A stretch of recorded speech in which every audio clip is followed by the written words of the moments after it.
Hello, hello, hello. Welcome back to the Hail Yes podcast. I am your host, Haley Gamba. Welcome back, everyone. I am having the most spectacular day. I woke up in such a good mood. Now, I will say this. I have been waking up later recently, and I'm not loving it. I normally will wake up at like 7 a.m., and I've been waking up at 8, but nonetheless, I'm having a great morning because I still get the things done that I need to get done in order to have a good day. I'm just getting them done an hour later, which is kind of frustrating, but hey, we're just rolling with it. Life is life, and I'm just embracing it. And if I needed that extra hour of sleep, I am going to just deal with it. I want to be a well-rested girl so that I can carry on with my day in a good way. I made a video on my YouTube channel, and I believe I posted it. Hopefully by now I've already posted it, and I wanted to do kind of a part 2 because I didn't really elaborate when I was filming that video, the misconceptions of being a mean woman.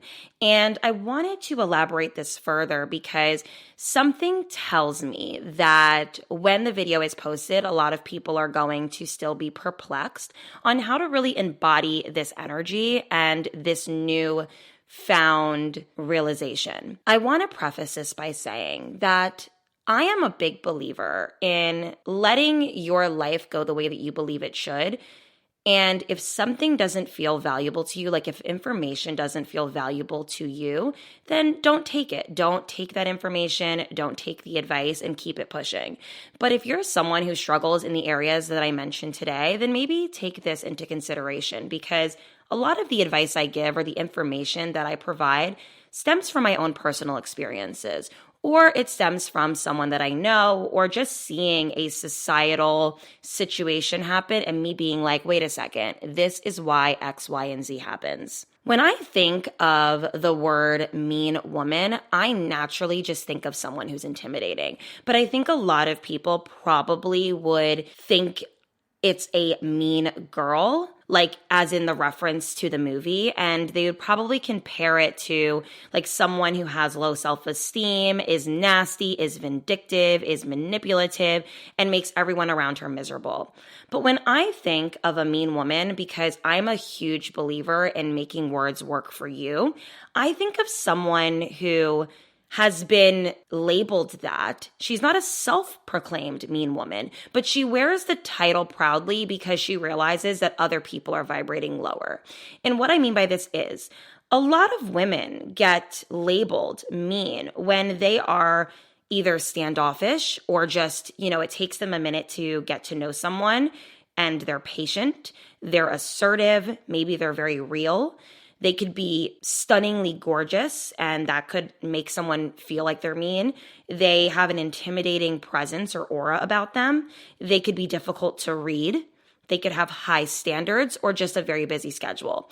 Somebody could literally be labeled mean because of that. And I know this to be true because I know people personally who they have been labeled things based off of their presence because they weren't giving inviting energy. But I like to propose the question that maybe they're not necessarily being rude to you or being mean, and they're not inviting you in, but they don't know you. So why would they have like this openness about them? And I don't take personally when someone is to themselves or standoffish or just kind of busy and not really paying attention to me. I am not that self-absorbed to think that someone's behavior is directed towards me. But I think a lot of times when people aren't being invited into someone's entire being and they aren't getting easy access to that person, they label them as mean or something negative or derogatory to make that person the villain. Because a lot of people want access to you at a discount. They want to be able to read you easily, to know your life, and to make a judgment and an idea about you based off of that. But if someone can't really figure you out, they can't read you, they can't access you easily, it could spark and invoke an emotion in them that makes them feel inferior. And I think that mean women are that to those people. They are people who have very high standards, are assertive, are dominant, are direct. A lot of them are bosses. They have been through the trenches. I do not believe that the majority of mean women were always like that. I believe that they turned into that the older they got. They went through a series of events in their life where they have encountered a lot of shitty people, some not so great friends, some not so great romantic partners. Maybe they had it out with a few family members and they were disrespected at work.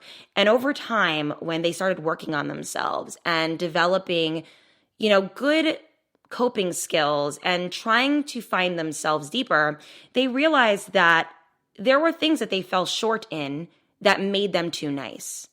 And unfortunately, being nice doesn't really work in most scenarios. Now, there is a difference between being nice and being kind. And I'm pretty sure I've discussed this many times on this podcast and also on my channel, but we can unpack that in another episode another day. But I really think it's important to understand that a lot of the times, nice women don't really get what they want, because if you're giving someone something and they barely have to do anything for it because you're just being nice and considerate, a lot of the times they'll take advantage of that. That is just human psychology.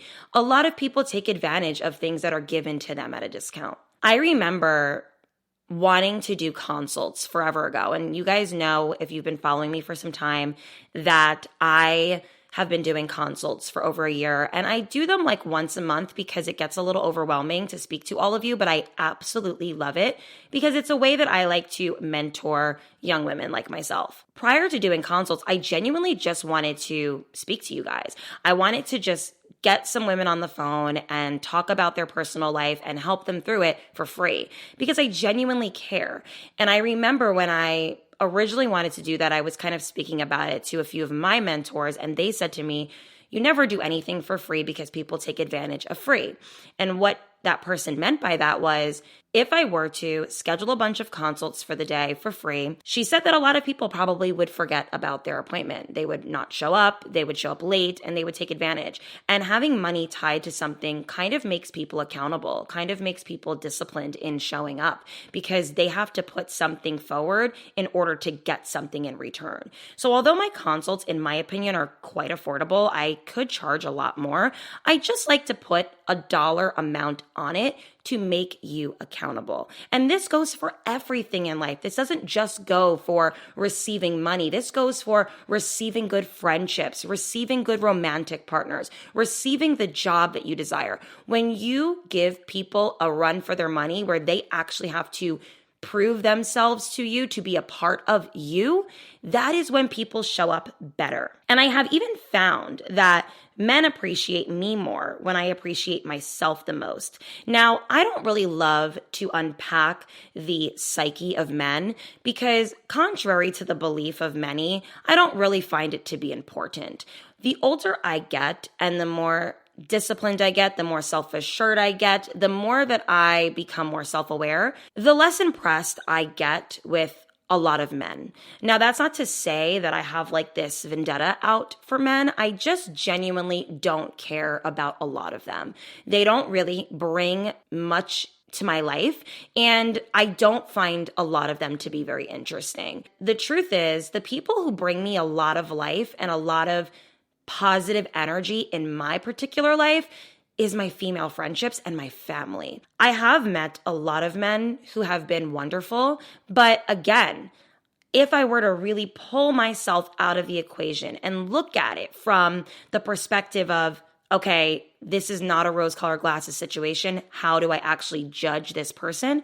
They were like, okay. They were fine. And yes, I've learned a few things here and there, but was I blown away? Not really. Now, I say all of that to say that when I speak about men, just know that I'm trying to help you guys and guide you guys in dating experiences, even though I don't find it to be that important. When I am pouring into myself the most is when I find that men like me the most. When I was neglecting myself or when I was giving a lot of myself to someone, like constantly texting back, constantly being a part of their life, constantly showing up when they want me to, constantly being by the phone when they call, they would take advantage of that. I found that to be something that many men did not appreciate. They did not appreciate me being so available. And I think that the reasoning for that is I think a lot of people like what isn't accessible or isn't easily accessible. And although I wasn't being easy, I was just being considerate, I think that a lot of people view it differently. I have found that when I am the most self-focused and the most me is when I get the best experiences in life. And what's so funny is I had to really think about this when I was trying to unpack why me being mean works so well. I wanted to look at it from the perspective of friendship. When I have met majority of my friends, I was not desperate for friendship. I literally did not even think we were going to be as close as we were. For example, one of my best friends, Tiffany, when her and I met, we were introduced by a mutual of ours. Well, he was more of my friend. He told me, oh my God, I want you to meet this girl. She's great. You guys are very similar, yada, yada, yada. When her and I met, I was not standoffish, but I just wasn't necessarily like, oh my God, I need a friend so bad. Neither was she. We naturally just poured into each other weekly and allowed our relationship and our friendship to develop over time. Neither of us were desperate for friendship. We genuinely weren't bothering each other, and we gave each other the space to really just grow into like with each other. And then eventually, one day, we both woke up and became best friends. And I think that we need to look at it from that perspective in dating as well. I think we as women, we jump to conclusions. We get really excited about people. And then we offer a lot of ourselves. We are too nice. We are too available. We are not being boundary setting. We are not really actually asking for much. And unfortunately, that gets us taken advantage of. And I really do believe that nice women don't really get much. And you can argue that with me till you're blue in the face, but I have literally seen it. All of the women that I know personally that are married have that mean woman aura to them. They have that assertiveness. They have that, if he leaves me tomorrow, I will be okay. They have that will and way about them that they are very interested in other things other than that person. They love themselves. They have a very fulfilled life outside of that person. And they also are just very exclusive. Like, they don't just take to anybody. Not that they're mean to people, like they're like nasty and vindictive, but they just give people the time to grow on them. Because I think that that's actually healthy. I don't think you should step into relationships, whether it's platonic or romantic, with a jaded mindset or a I'm scared or fearful of meeting people mindset, but you should just let people show you who they are. And that takes time. And I think that that is proper spiritual hygiene. That is taking good care of yourself, and it's self-preservation. You are making sure that you are vetting these people properly for your life because you take your life very seriously. And a lot of people who want to take advantage of you and want to essentially have you lower your boundaries, or they want to give you low vibrational experiences, a lot of them are praying and hoping that you're easy to do that with. They're praying and hoping that you'll just take it. They're hoping that you won't be combative about that, and they're hoping you will just accept it. But if you're someone who isn't accepting of that and has a little bit more self-worth than that and isn't able to do that with, they get very upset. They get very upset because they want to put you into that particular mold that you're just not fitting into.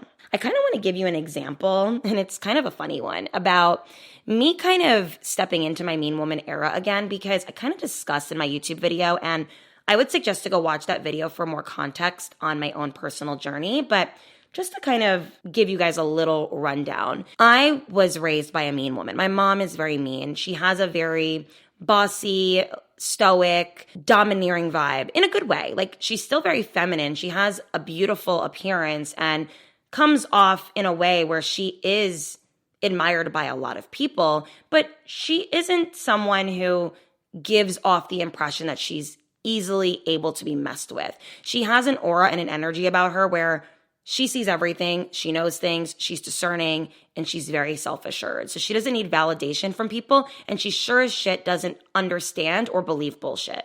Being raised by a mean woman has naturally made me like that. But as I got older and I moved out of my family home, kind of went about my own way, when I first became single and I was kind of struggling, not really struggling, but grappling with my success. I was single, I was successful, and I was young, okay? That is a hell of a combination. And I didn't know many people that were in my position personally. I obviously can see it online, but I didn't know people personally that were in my position. And I naturally felt very uncomfortable being that way because I found that people would give me in their nonverbal cues uncomfortability. I would meet people in my last apartment building who were much older than me who were threatened by my presence. And I think it used to really bother me because I didn't understand why, because I thought I was a very nice person. So I naturally would like soften myself more and more. I would try to fix my resting bitch face. I tried to overcompensate with my niceness, and it bled into a lot of my life. I was like that with people. I was like that with men, and I was very nice. When I tell you that was the dumbest thing I could have ever done. But we live and we learn. I really thought that being nice was going to benefit me, that people were going to take to me more. And the truth is, they did. They did take to me more. They were like, oh my God, she isn't intimidating. Oh my God, she's an idiot. Like literally, they probably thought, wow, like not her lowering her standards and not knowing who she is. There is nothing more embarrassing than people being able to see your light and see how amazing you are, and you can't even see it. It's a sad thing. And I'm so grateful that I snapped out of it because I realized that a lot of the things that I was erasing about myself were actually very great qualities that people like to demonize. Being someone who's patient and has high boundaries and high standards should not be looked at as a bad thing, but to people who want to take advantage of you, it is. And when I tell you I got the worst experiences due to being too nice, I didn't get the dates that I get now. I didn't get the respect that I get now. I didn't garner the same type of attention that I have now. Granted, I was only too nice with strangers and men. I still had my mean woman aura with my friendships because those developed prior to me becoming too nice, but I really struggled for a moment there. And now that I'm back, I have seen such a change. I have seen such a change. And it's so funny because the truth is, you can be too nice and people will still find something to not like about you. Like you will still meet people who will still be threatened by your beauty, still be threatened by your success, still be threatened by the fact that people love and adore you. That is just the way it goes. And pandering to other people's insecurities is not your responsibility. It is not my responsibility to care about someone else's inferiority complex. And I really had to step into my true purpose and essence and realize, Haley, you're a good person. You don't have to sell it. You don't have to over-prove it. Let people who see you, and those who don't. A hilarious example, and I've talked about this for a while about how I am on dating apps. I love them. I really do, guys. I am not anti-dating apps, and maybe I will be one day, but I get a lot of dates out of it. And being that I am someone who is a little bit of a recluse, I'm home a lot, I spend a lot of time by myself, I work from home, I have to literally go out of my way to have human interaction. Dating apps has been really wonderful for me. When I re-downloaded Hinge because I took a break for a while, I made sure to make my prompts very dry. I think in the past I used to do very overselling how great I am type of prompts. And I kind of wanted to do a little, how do I describe it? A little experiment to see if men would take to me being dry and just kind of whatever. Now, of course, I do believe that you need to be somewhat good looking to be mean.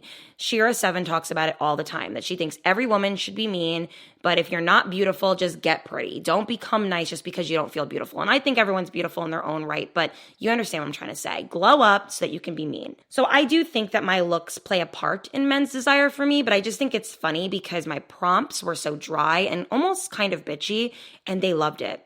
So one of the prompts that I had was the best way to ask me out, that's one of their little prompt things. And then I wrote, picking a time and a place. The amount of men who would respond to that prompt and literally write a restaurant and a time, and I went out on several dates with people who've done that. The next thing I had for a prompt was, I will brag about you to my friends. And then my response was, if I like you more than a week.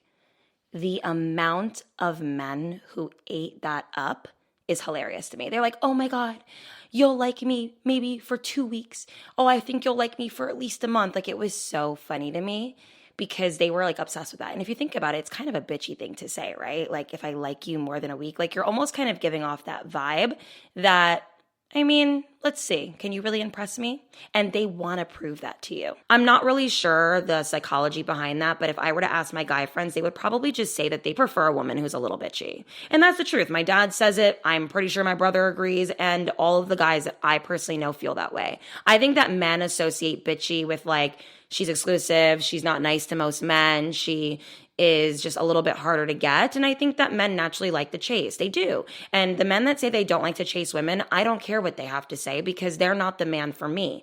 If you want a nice woman, go get her. I think it's always so funny when there's a lot of men who have so much commentary on the type of woman that they don't like, but there's a plethora of the women that they are saying they want that woman to be. There's a plethora of those women out there, but I find it ironic that they refuse to go after the nice women and they want to make the mean woman nice. That is what I find so fascinating. And it's because they're just mad because they can't have access to her. I have met so many women in my life who are too nice, who are people pleasers, who will give the shirt off of their back for the bare minimum treatment. And it's sad because I really do think that nice women get a bad rep, but it's because they are pushovers and they let people walk all over them and they are okay with a man just liking them. That is enough for them. And for me, liking me is not flattering. Because what is liking me doing for my life? I like me. I don't need you to like me. I need you to invest in me. That's a different ball game. That's a different story. If you invest in me, you invest time, energy, and money into me, that is completely different. And that is what my husband will do, God willing. And when I tell you guys, those prompts from my Hinge got so many dates. I have met one of the most amazing men that I've ever met from the app from those prompts. I think he responded to my if you make it longer than a week. And him and I dated this summer. And I talked about him briefly. And he was a Lebanese guy. And I was just very taken by him. And when I tell you he planned dates in such a beautiful way, not to give him a lot of credit because we don't do that here, but I give credit where credit's due. This man planned the most phenomenal dates. He lived in the city and he would write out itineraries for me, like arrive at this place at this time. I will meet you there. We're going to go here, here, and here. Like, it was the most beautiful, elaborate, stunning dates that would leave me speechless. And I would show these texts to like my friends and family and they're like, wow, Haley, like this is incredible. And I think it's just so funny how he literally has nothing but amazing things to say about me. Like to this day, he would say nothing but amazing things about me. Yet a different man might take my assertiveness and my high standards and my high boundaries as mean, where he takes it as respectful, as self-respect, and as exclusive. So it's really just about aligning with people who match the energy that you are trying to attract. And that's what I find so important. I think a lot of women are fearful of becoming this mean woman because they're afraid they're going to not have as many experiences. And the truth is, you won't. You're going to definitely get rid of a specific type of man, but so what? Would you rather be nice and be in the company of those who are giving you bad experiences and not actually aligning with your desires?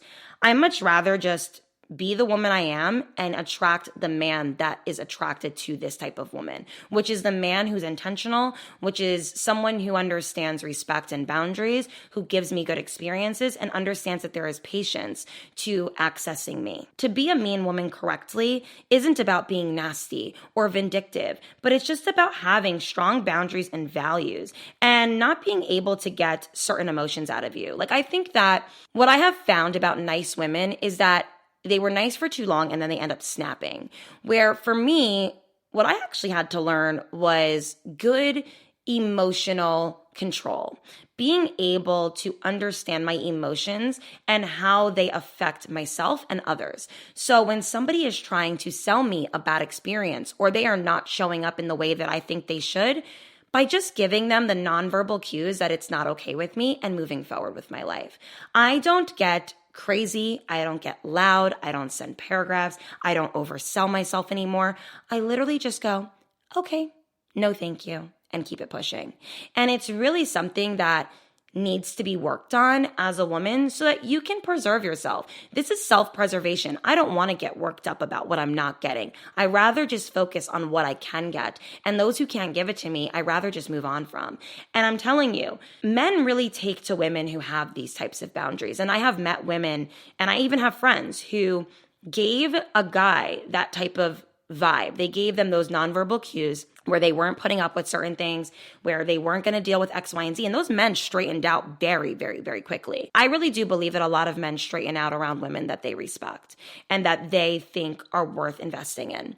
And seeing my own friends who were very strong and very self-assured and kind of gave off that mean woman vibe, like, hey, if you can't give it to me, someone else will.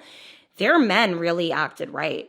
Their men really said, oh shit, I'm going to lose this woman if I don't do the things that she requires. And I have seen women who are this way, and most of the women I know, if not all, that have very rich husbands, that have very enriching lives, that are the happiest in their relationships, were the women who were assertive, who were strong, who gave off that mean woman aura, who had a fulfilling life prior, who are going to be okay if that man dies or leaves tomorrow. Like, they're going to be fine. They're not going to lose their shit. And these women have these men golden retrievering over them. If that's even a word, it's not, but you guys know what I mean.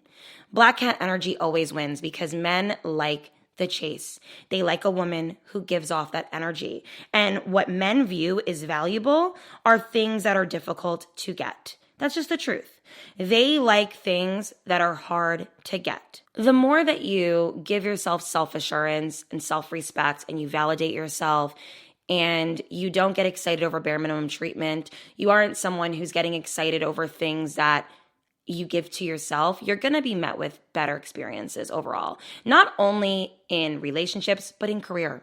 People respect people who respect themselves. And it's not respecting yourself when you're so nice to where you let people walk all over you and hurt you.